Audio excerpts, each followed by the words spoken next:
Hello everyone, स्वागत है आप लोगों का फिर से। आज है आईपीएल 2025 का match number 14 which is Royal Challengers Bangalore versus Gujarat Titans. Royal Challengers Bangalore वापस आ रहे हैं अपने होम ग्राउंड पे, the M Chinnaswamy stadium. And उनका जो सबसे लॉयल फैन बेस है, one of the most loyal fan bases in the world, वो काफी एक्साइटेड होगा to see Virat Kohli, Rajat Patidar and all their heroes. लेकिन इसके अंदर कुछ ऑनगोइंग नैरेटिव्स भी हैं, जैसे कि जो मोहम्मद सिराज थे, वो पिछले सीजन तक आरसीबी के साथ थे एंड इस साल वो जाने वाले हैं हमारे गुजरात टाइटंस में। एंड सामने होंगे वो सारे बैट्समैन जिनके साथ वो कभी खेला करते थे। उसके अलावा कुछ नैरेटिव्स और हैं जिस पे बात करेंगे। एंड उसके बाद देखेंगे हमारी टीम फॉर्मेशन क्या हो सकती है, कुछ की स्टैट्स देखेंगे। So we'll start the discussion. हम मूव करते हैं सबसे पहले तबाही ओपी की तरफ। सबसे पहले तो आरसीबी के होम ग्राउंड पे मैच है। एक वही थोड़ा टेंशन का माहौल वहीं बन जाता है। एक तो 48% विन रेट है उनका अपने होम ग्राउंड पे। వావ్! మీ చిరునవ్వు, మీ నడక. వావ్! నైస్. हाँ God. हाँ। बाकी हम्म। देखते हैं, एक अच्छे टारगेट सेट करने की उम्मीद है जो भी पहले खेलेगा आज। साई सुदर्शन का एक तो भी शायद डाउटफुल है खेलना, तो एक वो बहुत बड़ी चोट हो सकती है जीटी के लिए अगर वो नहीं खेले। क्योंकि अगर किसी ने नहीं देखा होगा, लास्ट मैच में उन्हें फील्डिंग करते टाइम वो इंजर हो गए थे। और बाकी आगे देखते हैं क्या होता है। ऑन टू बदनाम होती। यस, तो मैच आज वापस चिन्नास्वामी में आ चुका है।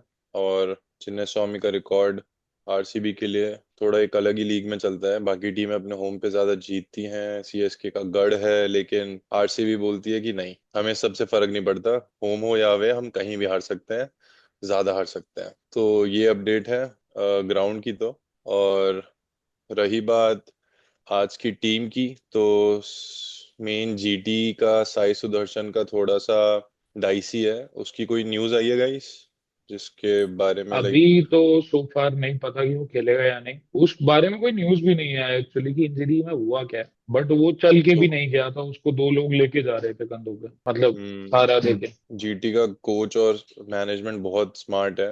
एक आरसीबी को ऐसे धोखे में रख दो कि साई सुदर्शन खेल रहा है, नहीं खेल रहा है, फिर एक साथ उतरेगा भाई। तो साई सुदर्शन का इंक्लूजन बहुत इंपॉर्टेंट रहेगा जीटी के लिए, आज जीतने के लिए, मुझे ऐसा लगता है। और सही भी बात है, उनका सबसे ज्यादा रन बना के दे रहा है वो। तो यही टेक है। What do you think, Pandit OP? Guys, आज का मैच तो आरसीबी जीत रही है। As you can see already king Kohli is here. तो आज कोई डबल डाउट नहीं है, और मैं चाहता हूँ साई सुदर्शन ना खेले। उसको भाई थोड़ा इंजर्ड करके रखो थोड़ी देर, क्योंकि मेरे को तो आरसीबी को जिताना है। और यही एक तरीका है, क्योंकि वो बंदा चल रहा है फॉर्म में। बाकी भाई थोड़ा स्टैट्स पे आए तो फिर अगर तुम चेक करोगे 2023 से 50% है आरसीबी जो जीता है अपने होम ग्राउंड पे। और उसके बाद चिन्नास्वामी में लेग स्पिनर्स पिटे हैं, उनका थोड़ा इकोनॉमी गलत बेकार रहा है।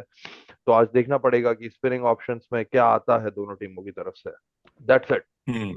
ओके। तो एक और जो नैरेटिव है वो ये है कि गिल अभी फॉर्मर नहीं, जो लास्ट सीजन था उसमें कैप्टन बने थे। उसके बाद he has moved on, India के वाइस कैप्टन बन गए हैं।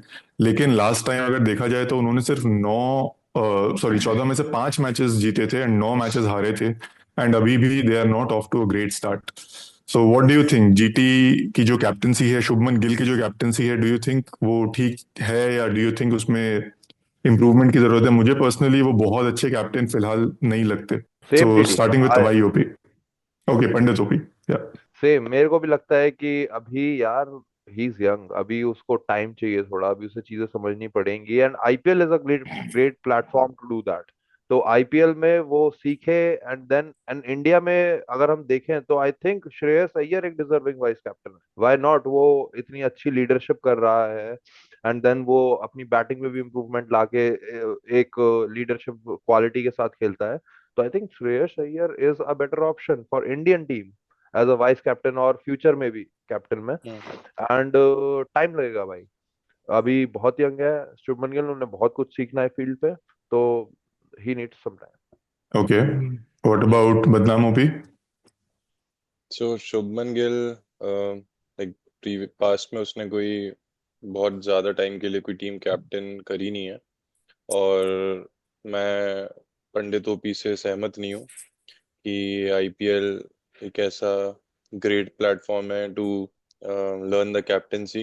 कुछ ज़्यादा ही ग्रेटर स्टेक्स हैं, क्योंकि लाइक बहुत सारे लोग इन्वॉल्व होते हैं, तो शुभमन गिल को बहुत जल्दी प्रोसेस करना पड़ेगा। एक पॉजिटिव चीज मुझे शुभमन गिल की कैप्टेंसी में लगती है, वो अपने प्लेयर्स को बैक करता रहता है। लाइक कोई बॉलर ने अच्छी बॉल डाली है, विकेट लिया है, ये सब छोटी मोटी चीजें जो उसके अंदर है वो बहुत पॉजिटिव है। वो आके चीयर अप करता है, कोई नहीं ये सब चीजें थोड़ी उसकी पॉजिटिव है, but I think it's a long way to go for Shubman Gill. और वाइस कैप्टनसी के लिए definitely Shreyas Iyer is a much more deserving candidate. Yes.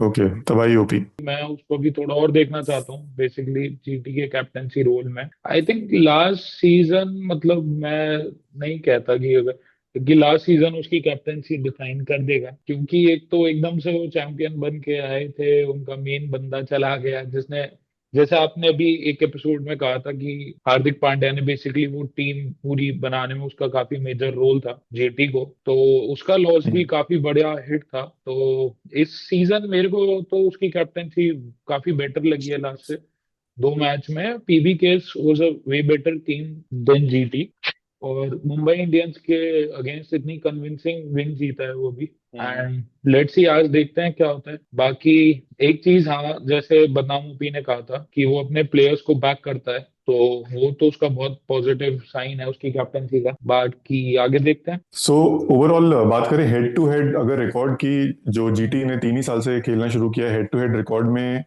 RCB 3 matches जीता है, गुजरात टाइटंस 2 मैचेस जीता है अभी तक। लास्ट के जो सीजन था उसके अंदर दोनों ही मैचेस आरसीबी ने जीते थे, और चिन्ने स्वामी पे अभी तक 2 ही मैचेस हुए हैं वर्सेस आरसीबी वर्सेस जीटी, और एक में आरसीबी जीता और एक में जीटी जीता है। जीटी में जिस मैच को जीता था उसमें कोहली ने अभी 100 मारा था, एंड रिप्लाई में शुभमन गिल ने भी 100 मारा था, एंड चेस करके उसने जिताया था।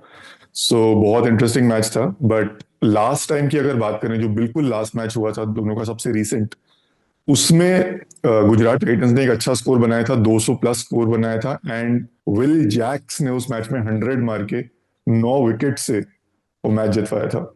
ओवरऑल की परफॉर्मेंस की बात करें तो विराट कोहली ने 5 मैचेस में 344 रन मारे हैं, 350 आउट ऑफ 5 मैचेस, एंड उन 350 में से 2 70s हैं। गुजरात टाइटंस की अगर बात करें तो सबसे हाईएस्ट स्कोरर है शुभमन गिल, जिन्होंने 160 रन मारे हैं टोटल, और उसमें से 100 भी था।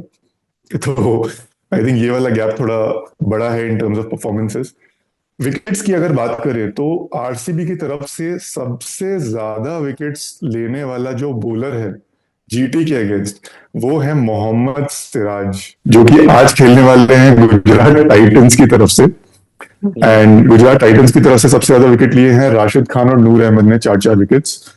सो ये थोड़ा सा बैकग्राउंड था। अब आते हैं टीम फॉर्मेशन के ऊपर। सो स्टार्टिंग विद बदनाम ओपी, आई थिंक आपके कुछ ओपिनियन थे। फॉर्मेशन का नहीं, मैं बस ये डिस्कस कर रहा था कि आरसीबी की जो बॉलिंग लाइनअप है, जो उनका पेसिंग यूनिट है, वो काफी अच्छा लग रहा है, परफॉर्म भी अच्छा कर रहा है। पिछले मैच में भुवनेश्वर भी आए, उन्होंने भी ऑन पॉइंट बॉलिंग कराई थी। तो कंपैरेटिवली जीटी से मेरे को थोड़ा आरसीबी का बॉलिंग लाइनअप ज्यादा समझ में आता है। भाई बॉलिंग लाइनअप अगर मैं देख रहा हूँ, if you go with the names, तो भाई डेफिनेटली गुजरात इज बेटर। क्यों नहीं, राशिद आपके पास, रबाड़ा है, एंड देन प्रसिद्ध कृष्णा है आपके पास, और सिराज है आपके पास, डीएसपी साहब है आपके पास, डरने की जरूरत ही नहीं है आपको। फिर तो भाई अगर प्रसिद्ध ऑन कृष्णा पेपर, है। राइट, ऑन पेपर्स गुजरात का डेफिनेटली बेटर है, but in a match you never know कौन बंदा कहाँ परफॉर्म कर जाता है। यश दयाल भी अब इस सीजन थोड़ी इंप्रेसिव बॉलिंग कर रहे हैं शायद, और क्या कहते हैं, भूवी है आरसीबी के पास। At the end of the day भाई जो भी हो, मेरे को फर्क नहीं पड़ता, मेरे को आरसीबी जीतना चाहिए। सिंपल। नहीं यार, Okay. एग्री विद बदनाम ओपी। वैसे आरसीबी का बॉलिंग लाइनअप है तो ज्यादा इम्प्रेसिव मेरे हिसाब से भी। हेजलवुड है, बोवी है, एंड लाइक हेजलवुड की बॉलिंग भी ऑन टॉप चल रही थी। कृणाल पांड्या बहुत अच्छा प्लेयर ऑफ द मैच रहे थे, पहले मैच के 4 विकेट लिए थे उन्होंने। तो लेट्स सी, आज एक होम ग्राउंड एडवांटेज सबके पास तो यार फील तो होता ही है एटलीस्ट। और आरसीबी का फैन बेस ऐसा है, वो किसी भी सामने वाली टीम को टेंशन में ला सकता है। और डीएसपी आएंगे तो we can expect some booing across the stadium. और देखते हैं। आरसीबी इस बार हम्म। थोड़े अलग रंग में दिख रही है, तो अपने होम ग्राउंड पे वो हाँ। कैसा, लाइक उन्हें फैंस को इम्प्रेस करने के लिए एकदम बढ़िया परफॉर्मेंस दे दे, ऐसा भी हो सकता है। और ओवरऑल अगर मैं अपना ओपिनियन दूं तो बॉलिंग दोनों की ही अच्छी है, लेकिन आई थिंक डिपेंड करेगा पिच कैसी है। अगर पिच थोड़ी ज्यादा टर्निंग होती है तो आरसीबी के पास उतने अच्छे स्पिनर्स नहीं है। जीटी के पास बहुत बेटर है, वो बहुत सुपरसीड करते हैं इन टर्म्स ऑफ स्पिनिंग का जो कैपेसिटी एंड क्वालिटी है। लेकिन आपको ये भी देखना होगा कि उनके पास जो स्पिनर्स हैं वो है सुयश शर्मा और कृणाल पांड्या, जो दोनों ही राइट हैंडर्स से उनकी स्टॉक बॉल बाहर जाती है एंड लेफ्ट हैंडर्स के अंदर आती है। एंड जीटी के पास देखा जाए तो लेफ्ट हैंडर्स थोड़े कम है। लेफ्ट हैंडर्स में सिर्फ साई सुदर्शन है और राहुल तेवतिया है, उसके अलावा सारे राइट हैंडर्स हैं। तो राइट हैंडर्स के लिए हमेशा लेफ्ट आर्म स्पिनर्स और लेग स्पिनर्स खेलना मुश्किल होता है। उस मामले में अगर आप देखें आरसीबी को, तो उनके पास एक अच्छा मिक्स है। बीच में देवदत्त पडिक्कल भी लेफ्टी हैं, उसके बाद कुणाल पांड्या भी लेफ्टी हैं। और कुणाल पांड्या ऐसे प्लेयर हैं जिसको आप ऊपर नीचे भी शिफ्ट कर सकते हैं, नॉट लाइक राहुल तेवतिया जिसको सिर्फ एंड में ही खिलाना हो। तो आई थिंक टीम कॉम्बिनेशन पे भी बहुत डिपेंड करेगा and I think it will be a very good match. Rajat Patidar की कैप्टनसी का बहुत बड़ा टेस्ट होने वाला है ये वाला। So, moving on, who do you think would be the key 2-3 players? I won't 11 पे नहीं जाएंगे क्योंकि बहुत मुश्किल है 11 में चूज कर पाना। एंड आई थिंक मोस्टली दोनों टीम्स अपनी पिछली वाली 11 के साथ ही जाएंगे। लेकिन 2 या 3 रादर की प्लेयर्स कौन कौन से रहेंगे across these teams? We'll start with तबाही ओपी। First and foremost I will go with Hazlewood, क्योंकि एक हाई स्कोरिंग ग्राउंड रहा है हमेशा से चिन्नास्वामी। एंड वो बंदा रन्स रोकने के लिए सबसे मेरे ख्याल से की पेसर रहेगा आरसीबी के पास। और सेकंड, अगर साई सुदर्शन अवेलेबल है तो definitely I will go with him, क्योंकि उनकी रन स्कोरिंग एबिलिटी एंड जैसी उनकी रन चल रही है, expect him to score a lot of runs for GT. तीसरा, I'd go with undisputed King Kohli. और जैसा उनका पास्ट रिकॉर्ड आपने बताया जीटी के अगेंस्ट जो रहे, तो उनसे एक हाफ सेंचुरी तो एक्सपेक्ट कर सकते हो आप। मतलब इस लेवल का वो रखते हैं।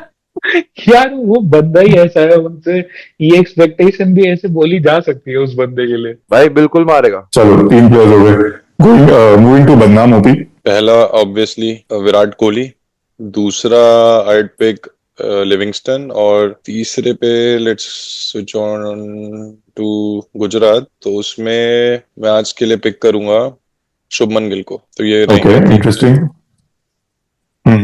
Okay, Pandit OP.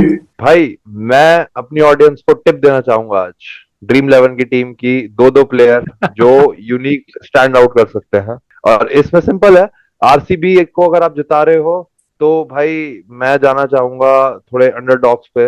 Rajat Patidar as a captain, मैं देखना चाहूंगा वो क्या करेंगे। And then Devdutt Padikkal as well. कि ओपनिंग तो डेफिनेटली सब मेन प्लेयर चूज करते हैं, but if you go a different lane तो आपके चांसेस होते हैं थोड़े जीतने के, अगर अच्छे प्लेयर नहीं चले। Then coming to Gujarat Titans के 2 player, I will go with definitely Shubman Gill को तो देखना ही पड़ेगा, and Buttler. Good, I think valid choices हैं। आई थिंक मेरे भी चॉइसेस रहेंगे विराट कोहली ऑफ कोर्स। उसके अलावा second option would be Rajat Patidar, क्योंकि उनकी जो बैटिंग है स्पिन के अगेंस्ट वो बहुत ज्यादा इंपॉर्टेंट है मिडिल ओवर्स में। एंड स्पिन को बहुत अच्छा खेलते हैं, बहुत लंबे लंबे हिट्स मारते हैं। एंड गुजरात टाइटंस की तरफ से I think Jos Buttler will be key, क्योंकि बहुत छोटा ग्राउंड है एंड उनकी हिटिंग एबिलिटी जो है, उस जैसी हिटिंग एबिलिटी पूरे गुजरात में किसी के पास नहीं है। अगर मिस हिट्स भी जाते हैं तो इजीली कैरी करके 6 जा सकते हैं। तो ये मेरे 3 प्लेयर्स रहेंगे।